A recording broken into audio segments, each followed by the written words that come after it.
Welcome to episode 1 of Dummies and Dragons. My name is Robert Edwards, and I'm going to be your dungeon master on this epic quest. If you enjoy this episode, feel free to like the video, leave a comment, and subscribe so you don't miss out on the next installment of Dummies and Dragons.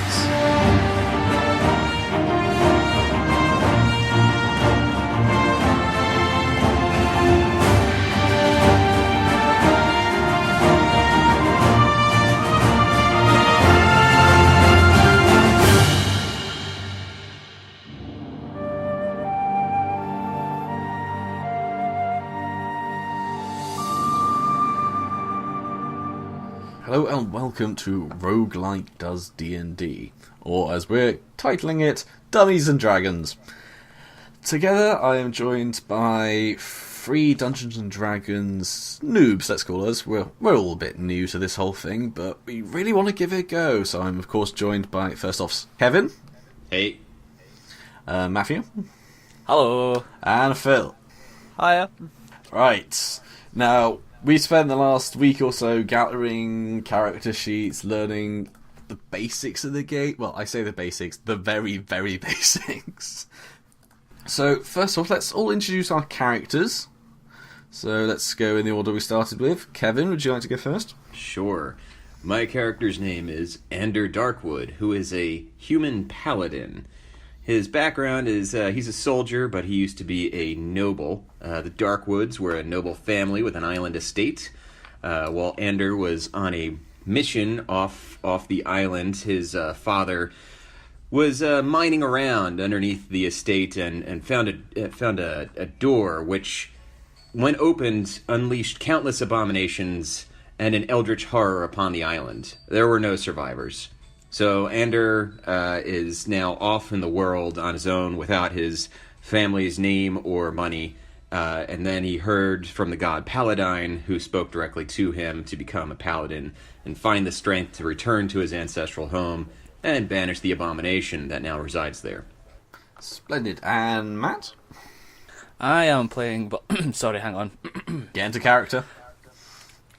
I am playing a character called Bolgus Ironbeard. I'm a dwarf, level 1 fighter. And basically my character backstory is I'm the weeest of 3 children. I was often made fun of for my height. And they call me a wee, you're going to get smashed. I've got a quick temper, I'm a bit thick. And when I first started off my career I was a miner. But I was too strong and I broke every pick I used, so I thought, fuck it. Might as well do what I'm good at, breaking things for money. Excellent. And Okay. last we have Phil. I forgot to load up the sheet which has the story. Would you like? Do you need me to send it back to you? No, I've got it on here. It's just loading up now. Give me a second. Should be. Oh, for fuck's sake. That's why I chose you last stop, to go. Microsoft, stop updating. Come on. We're doing so well. There we go. Right, we're into Word now. Okay, right. So my character is an elf bard by the name of Dunstan Molokai, who is a chaotic good entertainer. Dunstan Molokai was born deep in the heart of the elven woodlands. For the first few years of his life, everything was good. He was close with his family and friends and dedicated much of his time. You are Dunstan. You don't have to speak in the third person. Oh yeah, but I've got it written in third person. I don't want to. Okay, fine. No, play the rest of the campaign in third person. That's character. Dunstan hook. always speaks in the third person. Dunstan speaks in the third person. Yeah. What are you talking about? Dunstan does not like this room. Okay, Alright, right. that is now one of his traits. Okay, fine. Mike, I was born deep in the heart of the elven woodlands, and one day, my peaceful life was ruined by a swarm of barbarians from the infected city, who ran rampant, killed all of my family and friends, and left me marked with the living plague, a disease which is incurable and can be passed through contact with others. I fled into the woods and came upon a monastery ran by halfling clerics.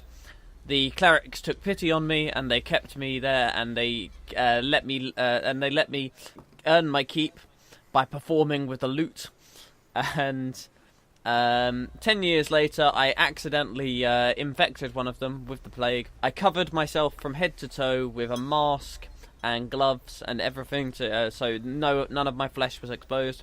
And I went on a journey to exact vengeance on the barbarians who killed my family and ruined my life. Sweet. Excellent. Right, so let me first introduce the world. The world is of Mundas. It is one I've been creating over the last few days.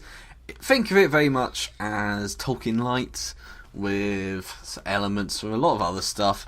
It's very much just your average fantasy land. I will not say it's unique in many ways. There's a large area. You're going to hopefully see a large amount of it. I've created quite a few stories there that I'm hoping you will see. But today we start off in the Tavern of the Broken Fawn. Each member of your has been sent a letter by a courier requesting your presence tonight, promising you that you will be compensated for your time, and that your benefactor has employment for you, and that will pay handsomely. Ooh. Why do these things always start in taverns? It's good meeting places. Can I just say, my character The doesn't... tavern itself my is character can't one read. you've seen 100... Oi, shut up. Come on. World building, prick. I can set something on you. Remember, I am the dungeon master. The tavern itself is one you've seen 100 times before, although each of you have never been to this particular tavern. Humans, dwarves and halflings all drink, sing and enjoy this particularly cold night, as the winds blow from the sea, heavy on the town of Westley-on-Shore. The first to arrive is Bulgus. As a dwarf, you're a common sight in these parts, but your small stature garners a few giggles from a few of the more drunken humans, who quickly avert their eyes when they see the large battle axe on your shoulder. Yeah, they better do that. You are greeted by the barman, who shows you to a back room, with a large table filled with meats, cheese and bread and mead, waiting for you, and you are told to have your fill. Next to arrive is Dunstan, with his lute strung over his shoulder and face covered by his green hood. Eyes take quizzical glances at the figure. You approach the barman and show the letter you received. He nods and takes you to the back room. He's nervous of you. He doesn't want to get too close. In the back room you find a small dwarf devouring a leg of mutton. Oh, Hi. greet each other. Alright. Alright there, big man, how's it going? Hello. Better there. Hello. Like, this is actually much harder than I thought it'd be. Hello, dwarf. Aye. It appears you hello. are enjoying... I can't see through the masks there, pal. Person, I guess. Better there. I hold out my hand to shake his hand. I take his hand and I shake it. God, Yeah, and I shake it gingerly without making sure that You're definitely wearing gloves in this case, yeah? Yeah, making sure that my glove is my glove's fully covering my hand. Everything, no exposed skin. Good, because I don't want this to start with Bulgus getting infected. Yeah, you've got a bit of a woman's wee 5 shaking your minutes hand there, pal. Come on, shake it like a man. I squeeze his hand quite tight. Alright, this is where we first start. I, Have you got your dice ready? Because this is now a strength check between the two of you. It's like being a somebody who's never actually competed in fighting or anything like that beforehand. I'm actually generally quite a weak character, aren't I? So I'm probably not going to win this. Yeah, I have a strength of 8. I have strength of Strength 15 of 8. plus 2. Fight. What you now need to do is both of you roll a d20, and then tell us the score of that roll. So, each you go in turn. Okay, Well, 10. I've done mine. Okay, so that's 25. Oh, I got 3. Okay. Bulgus breaks the hand of Dunstan, who then recoils in horror at the strong grip of this mighty dwarf. See, no, who that's how snaps you his shake a hand. You realise my entire thing is I play the lute. You have literally incapacitated one of your party members within 5 seconds of us starting the game. Dunstan has taken 1 damage, by the way, so you're now on 8 HP. That's fine. I sit back down and enjoy my mutton. God. Nice to I meet am you. on... Wait, where is HP Don't on my... worry, it's- So, oh, there it is. I see it. Yep, it's next to HD. Yeah. Okay, so Don't I worry. am now on 9 minus 1, 8. Yes. The two of you sit at opposite ends of the table. You've clearly not made a good impression, Dunstan. Neither has Bulgus. Last to arrive is Ander Darkwood. Your noble bearing and fine equipment sets you apart from the common folk who populate the tavern, many of whom wonder what this paladin would be doing in such an establishment. You show the barman the letter you were given, and he hurries you into the back room, when Dunstan and Bulgus sit in eerie silence. Do you greet one another? Greetings. Alright there, pal, put it there. I do the same. Fuck's sake. I regard Bulgus's hand with disdain, and then look away. Oh, you cheeky git. Oh, Bulgus will remember that. I sat back down and I noticed that Dunstan is gripping his own hand.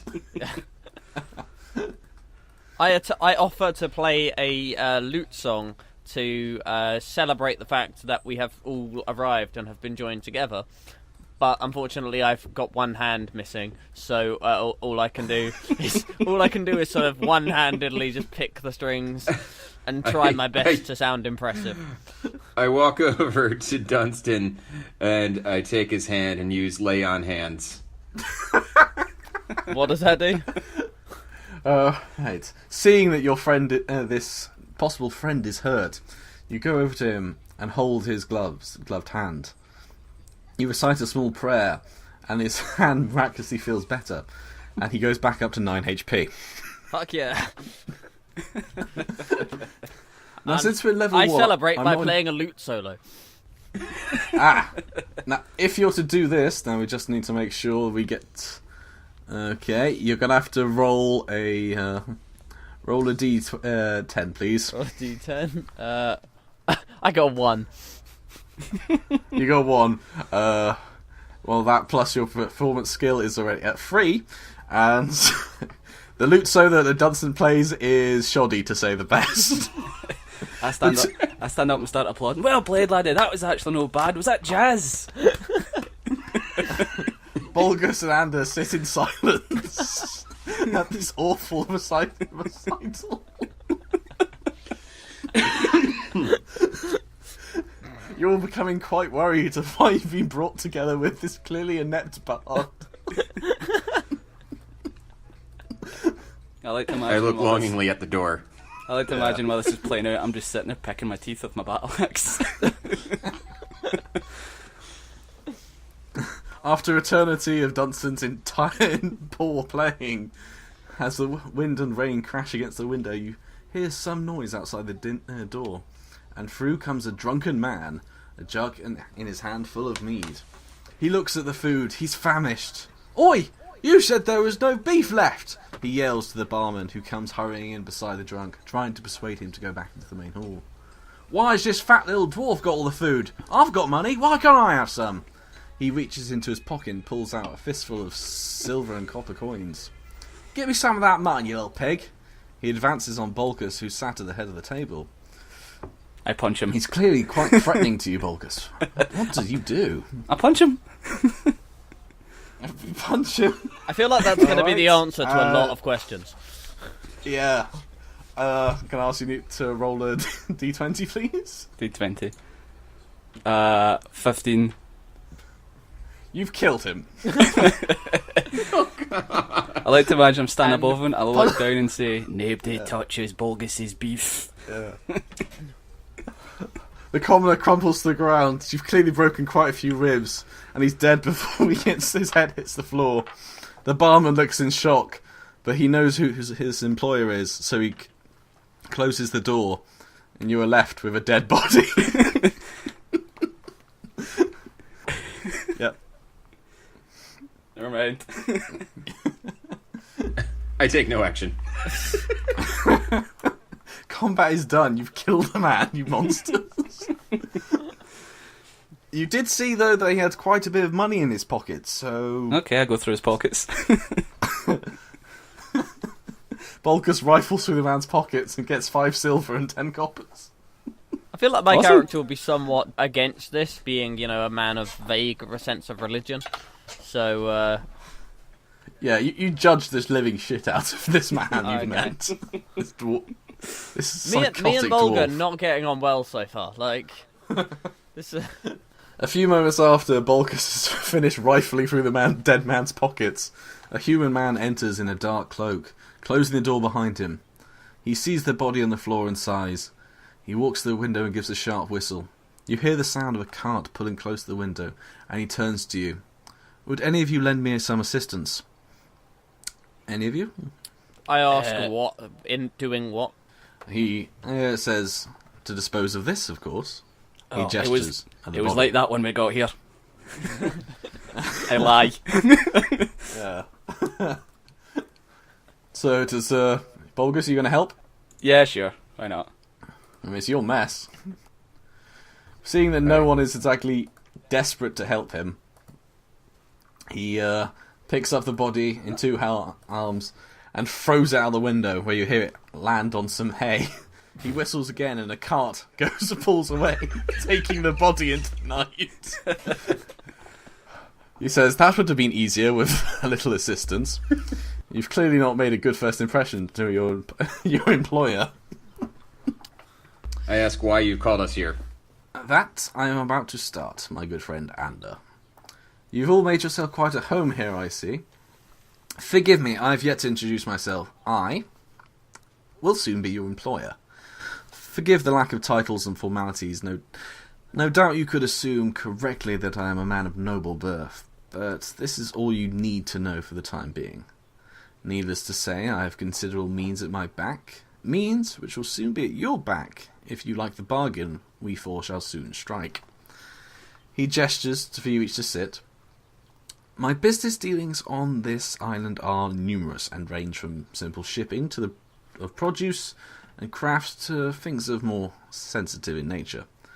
I recently took possession of an artifact which is of some considerable value to myself. This artifact was stolen, however, by a band of thieves who live in the forest of Westley, known as the Silent Grasp. Little is known about them, other than that they are led by a halfling by the name of Playful Benvolio.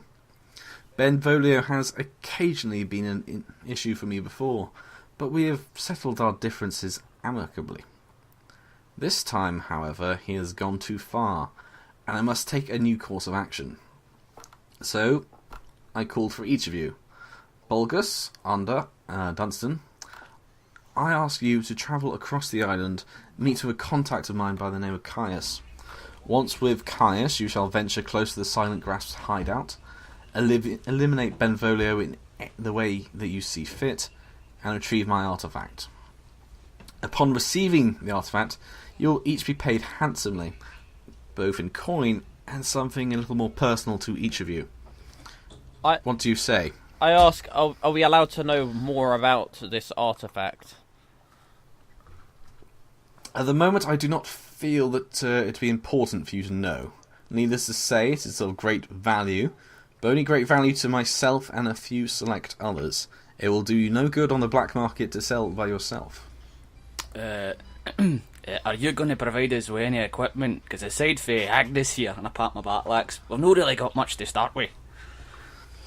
Yes, I do see you're basically nude. It's dwarven traditional garb, but it slows us down. Outside of Westley, you shall find a stable. There I have laid on some gear that I'm sure will aid you in your task. You'll also find horses to help you travel across Westley, and a map. A map which I'm sure will become very useful before the day is done. I ask if we have a pony for the dwarf. I shoot my dirty look. Gentlemen, I can see that you're already going to be fast friends. And that will be important. Your comradeship will, no doubt, be of much value. But Ander, you have said little. What say you? How many men does Benvolio have? Benvolio's group is mysterious to say the least. It's suspected maybe between about 15 to 20, but these men rarely stay at the hideout for long, so at most you could be dealing with about 5 to 7 of them. They are nothing but halflings, so we can probably Only take them. Benvolio is a halfling. Oh, Benvolio okay. himself is a halfling. I thought it was a swarm of water. There's known to be several humans, several dwarves, even one elf, I've been told. I was about to say it's a swarm of halflings, but I don't think that's the right collective noun. a shire of halflings. Would that work? Well, didn't you live in a halfling temple? At least I did, that's what yeah. my sources tell me. I did. Well, I did not do the necessary backstory check work, apparently. That's quite alright, Dunstan. Your knowledge of the halfling language might become very handy. It's always good to have a man to translate a dying breath. So, do you accept my bargain? I do. Aye, why not? How much are we getting paid, did you say? I forgot. Each of you will be paid 3 gold, which, of course, in a town such as Wesley, could take you quite far. But I also offer you something of more personal value to each of you. Yep. And Information. that 3 gold, is that, do we have to spend that money on stuff for ourselves, or do we get given stuff on the way? What you do with that money is purely up to you, my friend. You could spend it all on a round of drinks for every man in this pub. Is there any way we can barter you up to more money? Maybe 4 gold each? Yeah, I've got Witcher 3 mindset on now. I'm not complaining. Right, I've already got 10 gold I found off that guy. I found on the floor. Yeah. Because you're basically working now for less. You could just decide, fuck it, no, I'm not going to do this. I'm just going to go and start killing people for money. Pretty much. Well, that's what I do already, so... I put my hand up to stop the others from speaking, and I try intimidation on our boss to get a better deal. Okay, so let's see. What would your intimidation skill be? That's +4. 4, alright. Roll. D20? Yes. 13. 13. You drive a hard bargain, friends.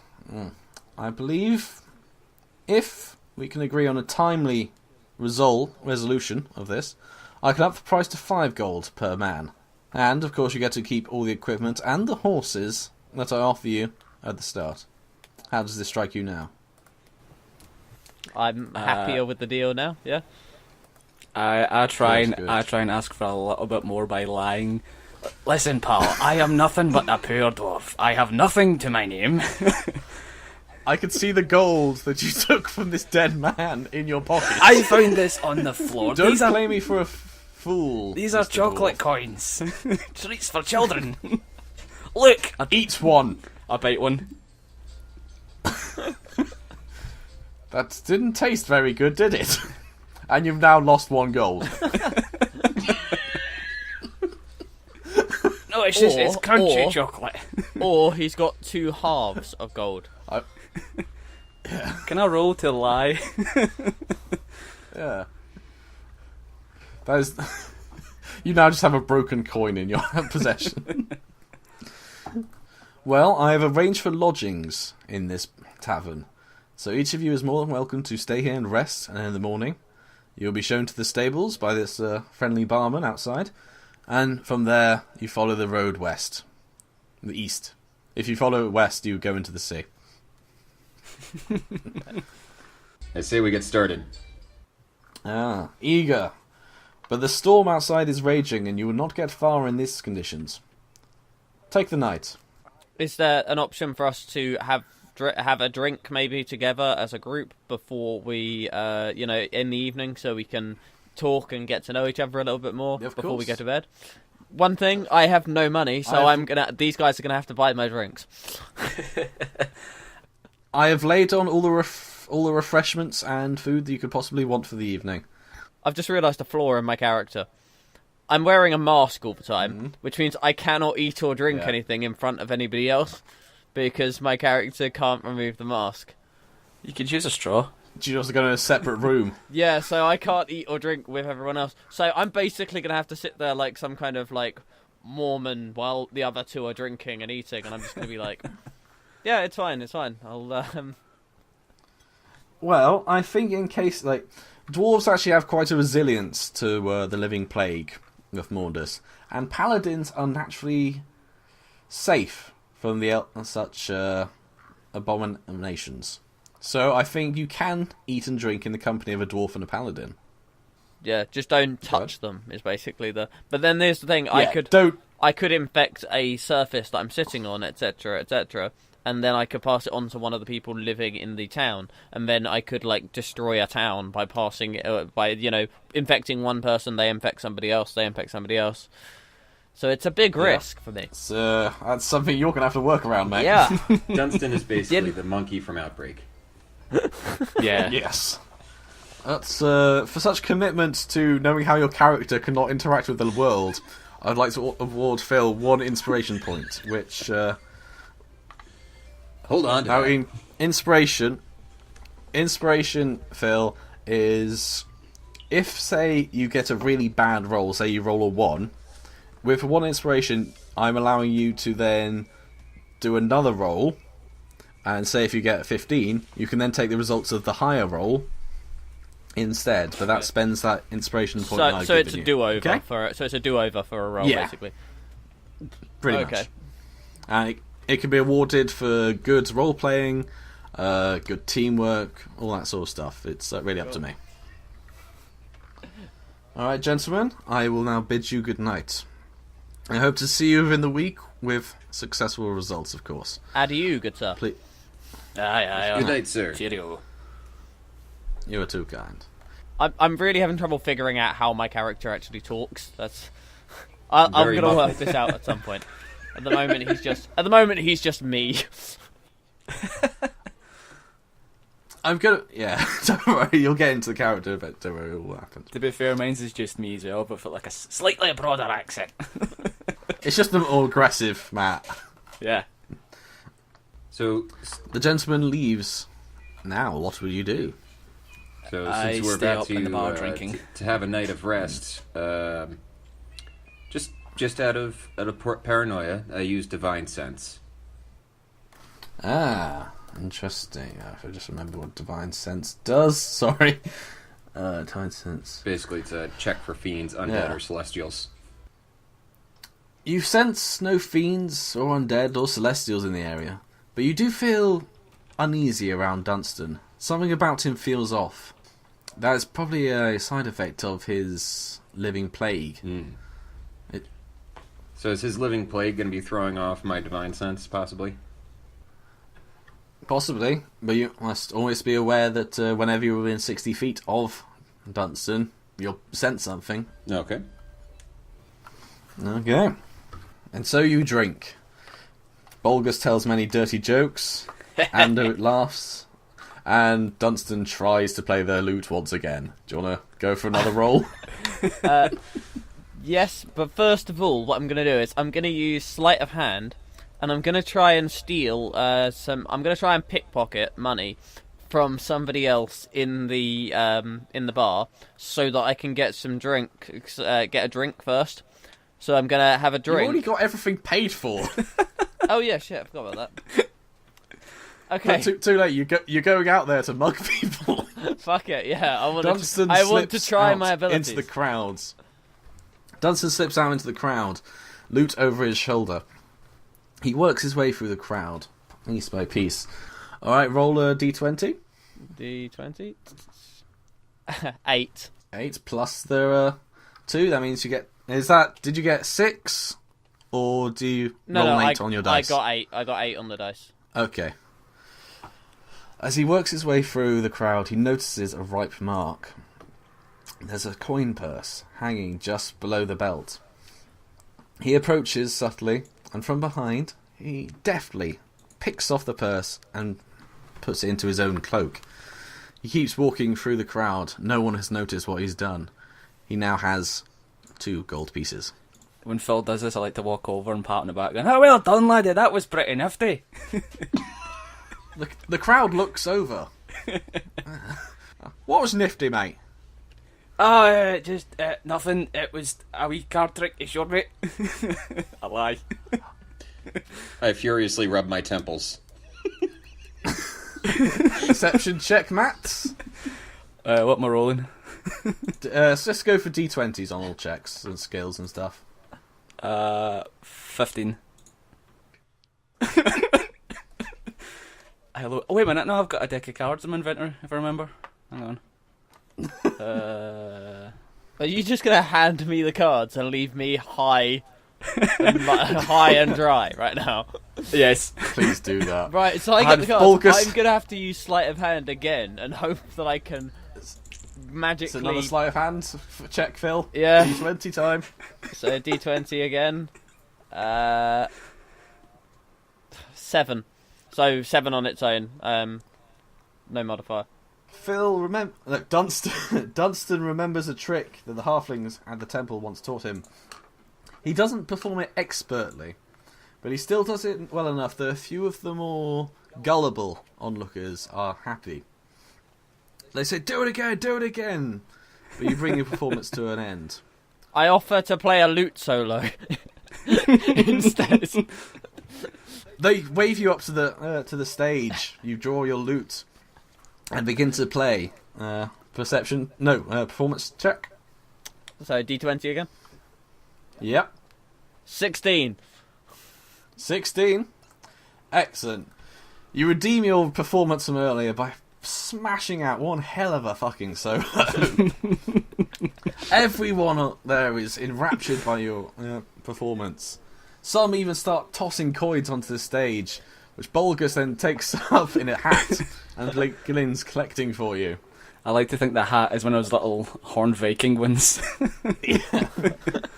The gold coins chink against the metal of the hat, of the helmet. Thank by the you, end of the thank you. performance, you've made 4 gold pieces. Raking it in. I offer to divide that between myself and Bulgus for our combined efforts in the performance with the Scam. card trick as well. So it becomes In the 3 con. each. So we split it 3 each. 3 each. Excellent, Okay. excellent. And that is my During way all- of redeeming myself to the god after I mugged a guy earlier. I clear my throat loudly and suggest that we all make it an evening. Our luck is bound to run out. As Ander escorts Dunstan and Bulgus away, there are a few boos at this killjoy paladin. Go, another song! I do not try my luck. I turn around to the crowd. Ladies and gentlemen, it's been a pleasure. See you all tomorrow. One member of the crowd puts hands on Ander, saying, Why are you saying we can't have any more songs? He was good! Kevin? I tell him that that his hand is very delicate and needs its beauty rest, and suggests that the man turn around and walk away very quickly. Intimidation Intimidation check, check. Oh, 9. 9 plus the 4, right, so 13. He backs off very quickly. You've clearly terrified him. Man, my +4 is going to come in handy. That will. You're going to be threatening a lot of peasants, you Also, paladin. I've got intimidation as well, so I can apparently double up with you if need be. Excellent, excellent. And so you call it a night, gentlemen. You each are shown to a room by the barman and sleep well. So concludes today's tale of mystery, adventure, violence, and sweet lute playing. Make sure to like and subscribe for further installments of Dummies and Dragons.